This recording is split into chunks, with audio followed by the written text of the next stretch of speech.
Hello everyone, it is a new episode of Rogue Logic 13. It's June 8th, 2022, and my buddy Basil here is, I think, going to settle in for a little bit, I hope. But what I wanted to talk about today is it's a bit of a letdown, and there goes Basil.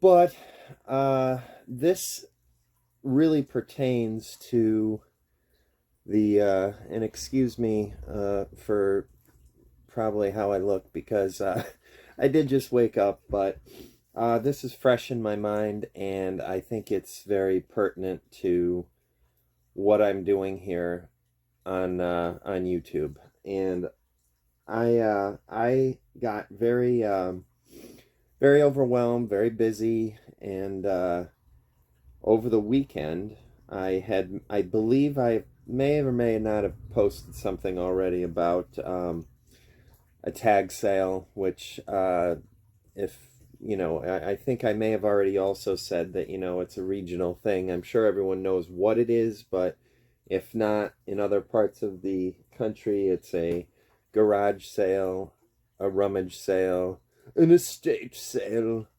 It doesn't, whatever you call it, it's, you're bringing your things out and trying to make a few dollars and get rid of a lot of things that you don't need anymore, or you just have too much clutter. And so I did that, and I have a lot of really good footage that's different than my normal videos on here. But I had to think some things through, and this is where I think people hit stumbling blocks, because they do things in the heat of the moment, and then it comes back to really, really haunt you later on. Now, I'm already, even though I only have a few followers, and this isn't going to be hugely, you know, available to the vast majority of people, because they just don't know about it, and I haven't gotten past that stage yet. I already feel that you shouldn't really do any videos. Sometimes my head says you shouldn't do any videos sitting in an armchair and not prepared, and then overall, although I think that sometimes, I also think that I made the right choice going with what I have been, which is I'm doing the best I can. I'm learning as I go, and I think there's some really great content in the videos that I have posted, and their look of professionalism and the level of effects that I can do, all of that can come later. And I don't think this is going to harm me in any way as far as what I can do in the future, because what we're talking about, maybe I have about 15 to 20 videos so far, and I'm going to keep going at them. But my point being is the tag sale was interesting. It brought some interesting characters. They can be infuriating too, and people people are people, so everyone you run into isn't going to be great. And so what I'm getting at is with good intentions, I made a couple comments on some of the unedited videos from the weekend that were political in nature, had to do with religion and my feelings on it, which I will at a later time have the opportunity to really delve into, and I would like to, and I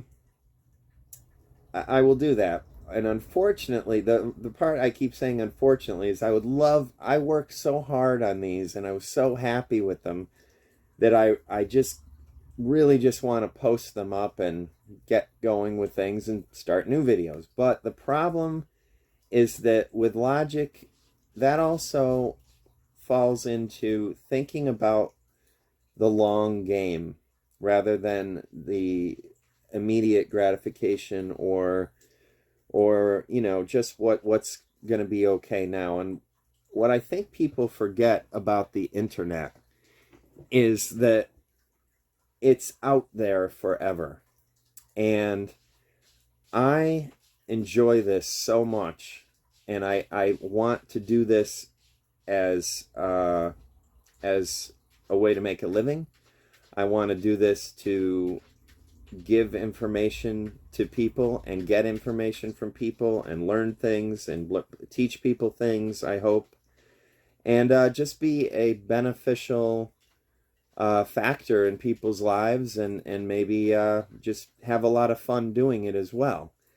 And if I put, now, first of all, let me clarify, nothing I put on, I don't mean to, certainly I didn't promote violence. I was looking up YouTube's, whole, great, now excuse me for a moment, but that's chemo brain kicking in once in a while. Well, their terms of service and everything and their rules. And I didn't break any of them, but I used a lot of profanity, which, fuck, that's fine, but it depends on how you use it. And I was really making a point about comments that I had heard about kind of well, not kind of, just being cruel to animals without any reason. Not that there's any good reason ever, but for the sake of it. And I obviously, if you've watched any of my videos, that goes against everything that I believe in. So what I think I'm trying to say is, in the short term, there were some funny moments, and there were things I'd like to have out there, but you know what? I don't want to do that right at this moment, because within a month or two, I'm going to have learned how to edit things better. I'm going to have a better editing program, and I don't want to jeopardize what I'm working very, very hard on, and I have a lot of hope for, because I made a couple comments that were meant to be rather, tongue-in-cheek and sarcastic and funny, but I don't want to have my clips used against me at some point as this lunatic guy and in the armchair who's bitching about this is what happens to people when they don't think about what they say and how they say it, and how it can be misconstrued, how it can be taken out of context. I mean, now that I think about a lot of the funny things that I was saying, one small clip of that taken out of context and put in the wrong context by someone who had intent to do so could really ruin everything for me, and I'm pretty much not prepared for that, just to get a couple videos on that really, I think overall were great. I mean, it gives you an idea about the ups and downs of having a tag sale, the work involved, the characters that you might meet while you're doing it, and then there were a couple things that were quite surprising, and I will, let's see, to sum up for now, and I hope to get that other footage out there within the next month or so, and maybe present it in the correct manner. But to give you an idea, excuse me, to give you an idea, one of them was about religion. And I don't think that there's any harm in now saying it in a different way and saying it in a manner that isn't going to be it really, see, it's so difficult because I also am so tired of everyone being offended by everything. And this will turn into a rant about free speech, so I don't want to do that either right now. But in short, you have to allow the speech you don't like, because that's the essence of free speech. And in my opinion, letting really hateful, bigoted people speak, as long as they're doing it in the right forum by the right regulations, it really just exposes them for what they are. But that being said, Basil is going crazy over there trying to get, I would assume, a bug. I don't know what. And I don't know if he got it or not. Anyway, and so yeah, there was two incidents. The first one was now a lot of the things that were for sale were books. Now I have my private collection of books that I couldn't read them all in 3 lifetimes, and I've read many of them.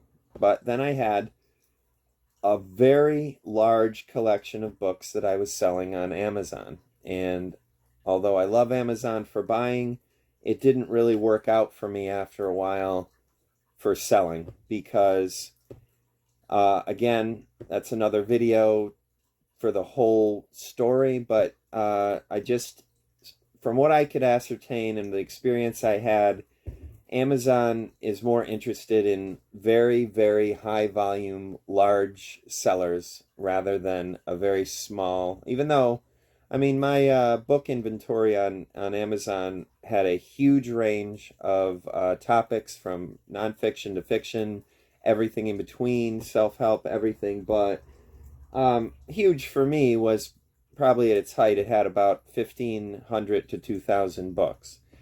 And again, I don't want to go down that path. I'll explain that another time. But I had a lot of books to sell, and books to me are, even though a lot of people don't even read an actual book anymore, and hell, let's face it, a lot of people don't read. But for me, books are a great sacred thing, and I'm not ancient, but I'm old enough where I like to have a book in my hand. I enjoy that aspect of it, and I just love books. So I had every variety of book out in, not everyone, you know what I'm getting at, many different books out in for sale. So they're all on a very large table I constructed basically out of long boards and benches. And so we're talking about maybe, let's say, 800 books, hardcover, softcover, some of them, most of them in pristine condition. And so a woman came by, and she was looking at the books, and I was helping another customer with some of the other stuff from my house. And I could tell there was something going. You can tell when there's something someone needs to say, or they're getting agitated, or something. So when I was done, I said, "Hey, can I help you with anything? Do you have any questions?" And she said, "Well, I need to ask you a question." And I said, "Sure. What can I help you with?" And she said, "Well, are you a good Christian?" And I said, "Well, I'm not a Christian at all." And she went, and then she walked away and got in her car and drove off. And I mean, it was funny. It was very funny to me. And what I think sparked this was, there were books on psychology, there were books on witchcraft, Norse mythology, fantasy novels, science fiction novels. And for people who are secular like myself, who I have great respect in a sense, as human beings for everyone to believe whatever they like. And although I don't believe in their ideology, and I do find it to be unbelievable some of the things people allow themselves to believe in that realm, specifically in the realm of religion.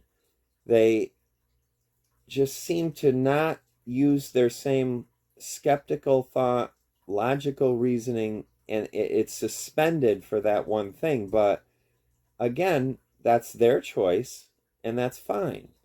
Now, obviously, her choice was that if you're not a Christian, or if you've read a book about, or you are selling a book about anything what she must have considered anti-Christian, then she wasn't going to shop there, and she was shocked.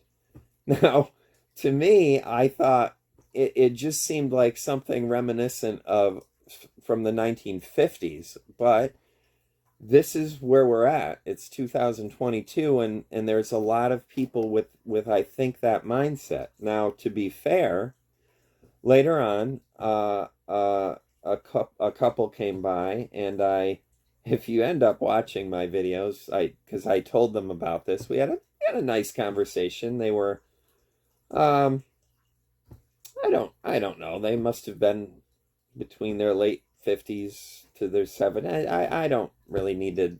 I don't want to guess at their age, but they were a little bit older, and our conversation was pleasant, and I think I shared some of my I know I shared some of my experiences with cancer and the state, and they did too, and it was something that here's how it was handled. Now, it became quite obvious in our conversation that they were um, very Christian, and very, very, they wanted me to know that.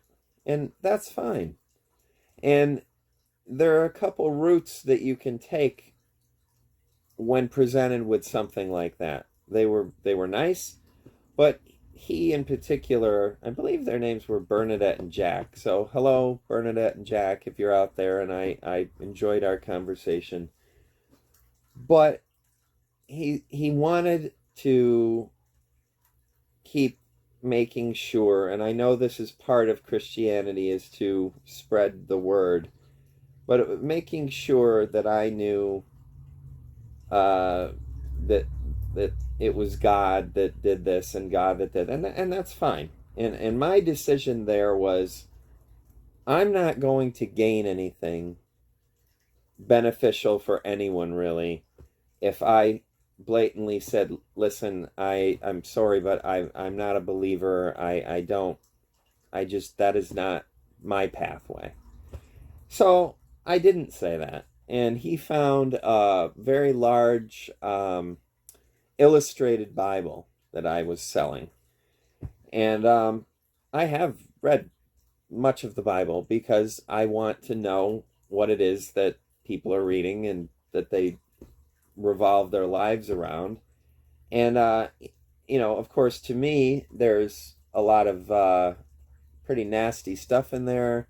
There's a lot of here and there. There's some good, I guess, advice as well in parts, and then a lot of mythology that is meant to be taken metaphorically. And my views on all that are very complicated, so again, don't want to go down that road. But the point being is, he wanted me to read from a one of the scriptures, and I don't know which one it was anymore, which I'm sorry I didn't pay more attention to where it was, because I'll never find it now. But the gist of it was that there will be human suffering, and suffering is part of life, and you have to go well with that. And what struck me is that in my own experience with therapy, of a non-religious nature, very much it could be connected there, where you're going to experience moments in life where there are difficulties and there's suffering, and that's part of life as well. It's not all happy, and if it were, then the good parts of your life would not be as good as they are, because you can't have that without the opposite, and you have to learn how to deal with these things. So I thought there was common ground there, that okay, this is something from the Bible that's saying something that makes sense. Now, the part that I didn't agree with, and I didn't say anything about, again, because I don't think it would have logically helped anything. But I think the passage that he read goes on to say, but don't worry, in the afterlife, you're going to have complete peace, and your suffering will be rewarded. Now, that's where things differ for me. I don't, no. To me, that's the opposite of what I think, and it actually, in my opinion, detracts from your life here. This isn't a rest stop for the next one. Hey, is there something beyond human comprehension that happens to us when we're dead? Perhaps, but I have no evidence of that. And so I would rather be a benevolent force in the world and do things for other people, for animals, for myself, for my family, my friends, that are beneficial here, and try to improve the world and live a better life. So that's where there was a difference. But there was no need to go down that road with them. So I didn't. And we parted ways. They bought a few books, and that was that. So again, I think there's ways of presenting things, specifically when you're putting out content into the world now, where it's out there and it can be used really against you. So to that couple, again, if somehow you do end up watching any of my videos, which I don't, if you said we will and you didn't, that's fine. But if you did, thank you. That would be great. And I just want you to know that I respect your right to have your opinion and your beliefs, and I hope you respect my rights to have mine. And that's all I really need to say about that. And then the other issue was again, callous behavior, and talk about being cruel to an animal for no real reason. And the reason, and where this came from with this particular individual, and actually there were two people who did this. They actually, I don't think, and this is no excuse for them. So let me make that clear. I'm not making an excuse for them. I'm trying to rationalize what was going on in what I consider their really demented minds. But they seem to have no empathy for squirrels and chipmunks. Now, again, I hope I'm able to air most of the videos when I can edit them correctly, because I was quite angry, and that is not the time to be posting something. But I do believe it almost falls into not ever really thinking of them as anything other than a rodent. Now, what I said in the video was, for instance, years ago, when my dad and my mom were really, my dad was slipping as far as his health. I had a lot of responsibilities aside from taking care of them. My mother certainly couldn't do anything because she had no mobility with MS.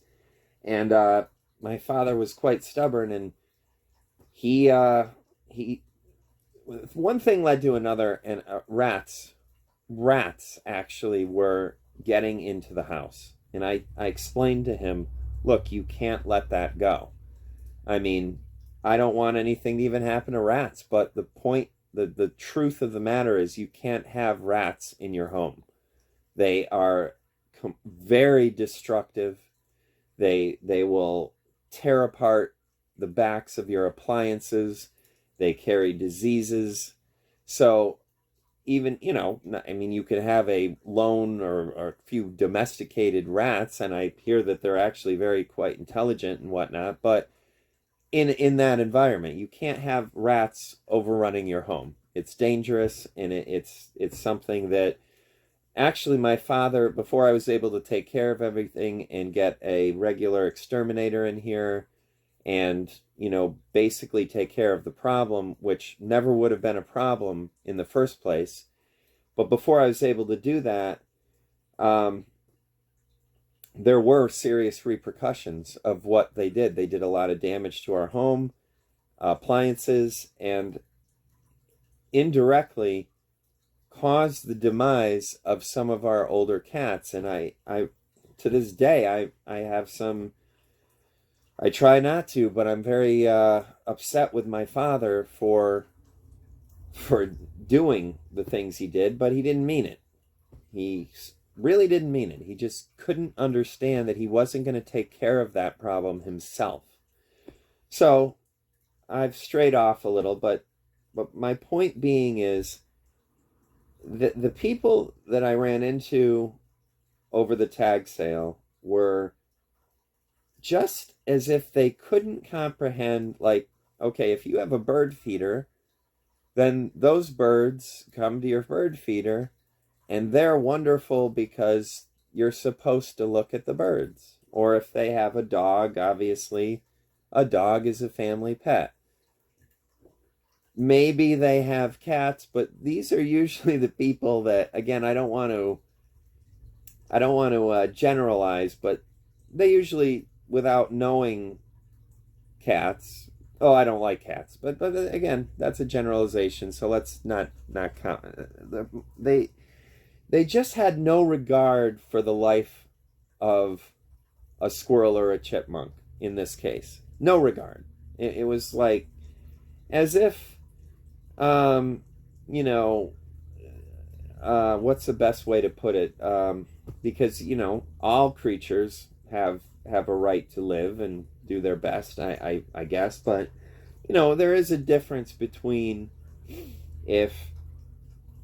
although a Jainist, I think, or many Buddhists would do everything in their power not to even step on an ant or anything, but there is a difference between a mammal that has got the ability to have thought processes. Well, you know what? That's not exactly correct either, because I believe, let's say that before I go forward, I'm not an expert on ant behavior.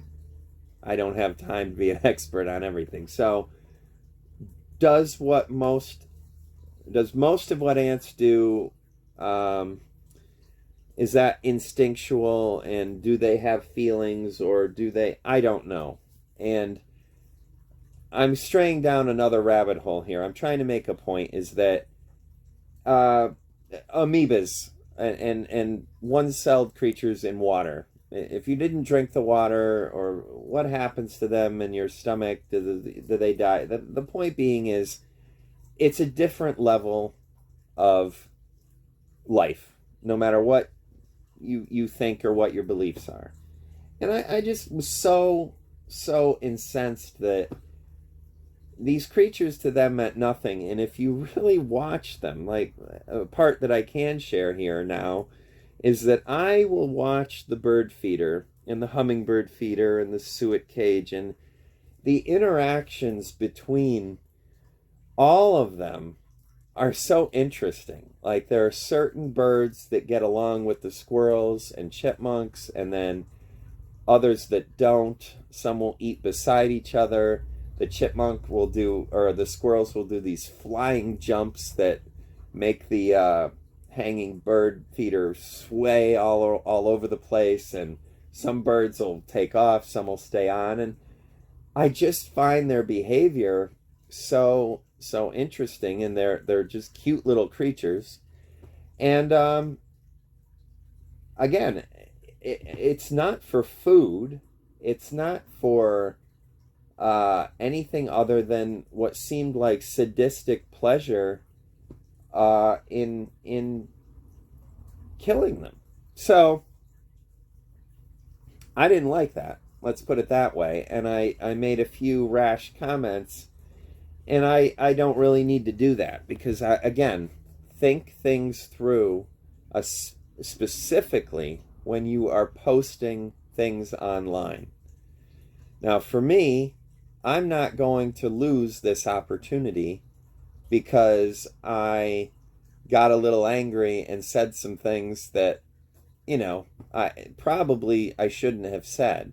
So that's why they're not up here. I'm gonna close down with that. But I just, for my personal knowledge, I've grown up around chipmunks and squirrels and being in a rural area all my life, and the things that they do also are so amazing. We have these very large wild, I believe they're like a small type of walnut. From what I know, I guess. I don't know. They have that green shell. If someone knows exactly what they are, please comment below. But the point being is, I grew up, you take the shell off at the right time of year when they fall in the fall and early fall. And then you can crack them, and they're quite small compared to like a walnut, but the meat inside of the nut is really kind of really delicious, and it's fun to do, and I did it as a child. But these chipmunks and squirrels will collect these nuts, and they actually, as far as I know, again, I'm going to try to check into this. They actually have the ability to tell which nuts have rotted, and so they'll leave them. So much of the time you will break one open and you're just getting nothing if you don't try to find some early on. And they're just really, I don't see any less enjoyment watching them eat and stuff their cheeks full of nuts and seeds and stuff than the birds. So to me, it just doesn't make any sense why you would want to harm these creatures for no good reason. Now, I personally, unless you're living way off the grid in Alaska or some desolate place, I'm pretty sure most people, and by most I think 99.9% people, are not using squirrels or chipmunks for their survival to eat. So the reasons to kill them just don't really add up, and especially if you're doing it in a sadistic manner. So I'm gonna close this portion of Rogue Logic down today, and I hope I have something more insightful, not more insightful, I think that was insightful, but some more things to say that might be of use and entertaining. And that's it for now. Peace.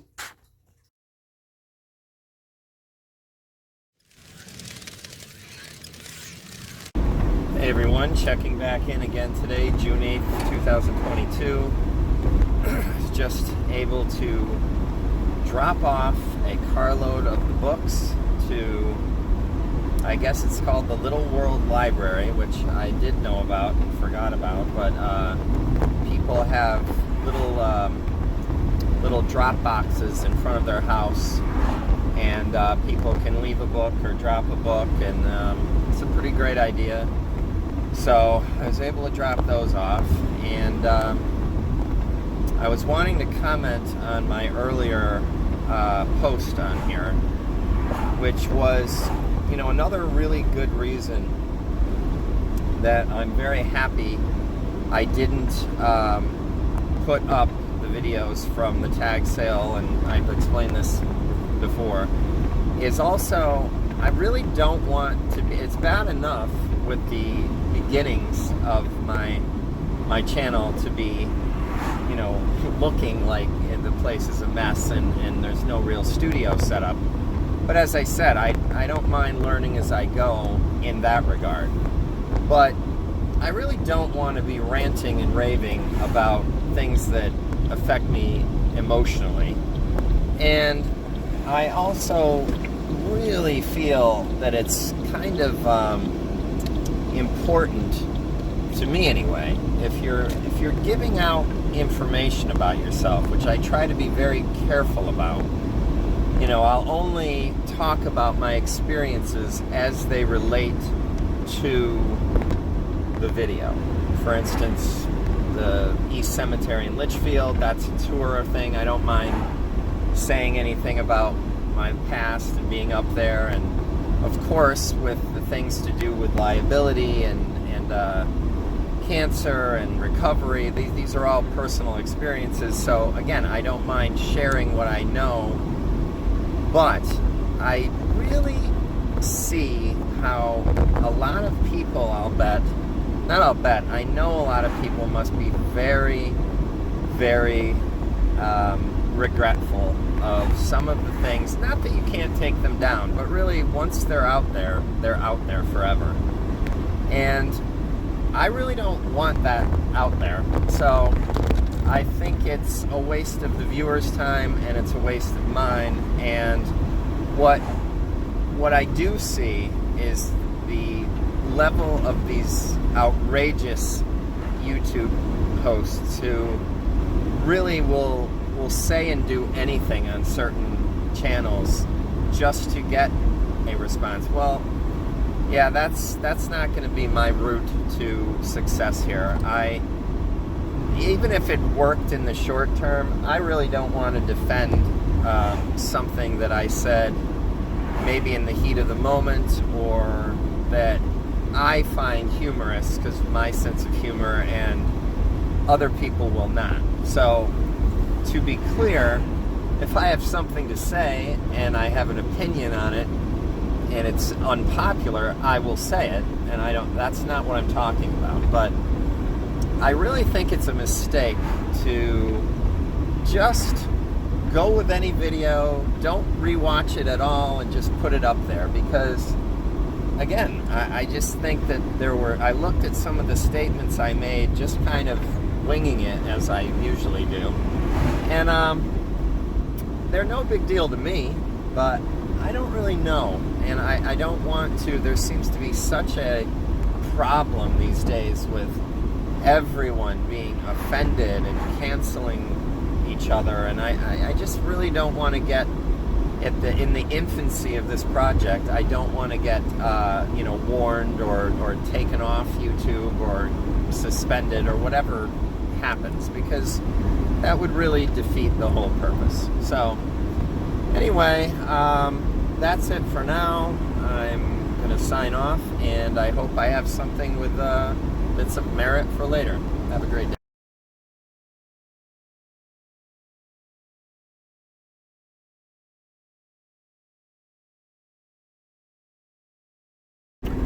Hey everyone, it is still June 8th, 2022, and I may just have this last entry, but maybe one more this evening. Just dealing with a lot of difficult things that have to do with people I care about, and they are just not really easily solved issues. So again, as I spoke about earlier, I think that this is not a forum to discuss one's private lives. That's really what I did have a Facebook account, oh God, I don't know now, maybe it's got to be 6, 7, 8 years ago, and even then I thought it was a rather bad idea to have that out there. So it was under a name I made up, and my friends knew who it was. And then one day, I just, after thinking, what a great forum for, if you have friends that live too far away to see every day, and for trading ideas and all of these idealized things that I guess some people do use it for that, and other ones, but it just became so tedious, and people who wouldn't dare speak to someone in person and the way they do, and they have such big fucking balls, for no other way to put it, or that comes to mind right now, is that they'll say anything because they're protected at home behind a computer and arguing. And then I saw people having public arguments and marital problems and bizarre behavior, and then I remember just friending I don't know, 500 people, and I thought, well, this is a good way to promote your artwork or your business, and again, maybe it is, but to me, I just find it horrible. And then how many times can you look at someone's slow cooker meal that they made that night? I hate to even admit this. I was guilty of that at first. I thought, oh, wow, this is interesting. And, I thought my friends, not that everyone would like it, but then you think about it, what am I doing? Why in the fuck would anyone care what I made for dinner? And now, I don't mean I did it often, but I, just thought, oh yeah, I'll show everyone. And then people talking behind one another's backs, and the bizarre political nonsense. I don't know how anyone could enjoy doing that. And I do think that the negatives outweigh the positives with that, at least. But to each their own. If you're still on Facebook and you enjoy it, I'm glad you do, and hopefully you use it in a way that's just beneficial for you. I think that's it for today. For this segment. Yeah. All right. Peace, everybody. Hello again, everyone. Just going to close down the video for the day. I wanted to finish up with something that I hope could help people a little bit and maybe be a little inspirational. As I said earlier, I don't really look at this as a forum for personal matters, or and of course, especially those that involve people that you know and love, because they didn't sign up for YouTube. I did. So I will leave that there. But, needless to say, I have people in my life that are very important to me, that I'm very worried about. And I want to segue that into this. I can only tell you this from this point of view, that, as I've said, it's such a weird contradiction, because I don't think anyone ever should have to go through being a conscious being of our ability to rationalize, knowing at a certain time that you only have so much time left. I'm in that unique spot where I, at least for now, have beat the odds. And what I wanted to tell everyone tonight is, once you do that and you've come to the conclusion at that point I had, that there wasn't going to be many tomorrows, there wasn't going to be, I'll do that next week. It was pretty much, this is what I've got, and I'm going to make the best of it and get my affairs in order and whatnot. And everything after that, not really much can touch you. I I just hope everybody can take that to heart and really understand how important your life is. It is, it doesn't matter what your beliefs are. As far as we know, that's all we get. And you can waste it, or you can use it, and use it to the best of your ability. Making someone facing that and coming out on the other side, you're fearless. There's nothing that anyone can throw at you after that that will ever shake the foundations of your reality, like believing that you are going to die. And I mean, we're all going to die, but you know what I mean in that sense, that you have an almost, for me, it reminds me of the one of my favorite films of all time, which is the original Blade Runner with Harrison Ford, Rutger Hauer, and Daryl Hannah, and a couple other people that are in there that are quite famous, and their names escape me. But the point being is the replicants that really didn't know if they could just shut off in a second. They didn't know if they had a programmed time limit on their existence, and it's pretty heavy duty to deal with that. And once you do, everything else you can deal with. You can do it. So I hope that helps people. If it does, I'd love to hear your comments and maybe your experiences with that type of thing in your own life, or in your family or friends or loved ones. And other than that, be kind to one another whenever you can, which is almost all the time. And be kind to animals. They deserve it. Peace, everybody.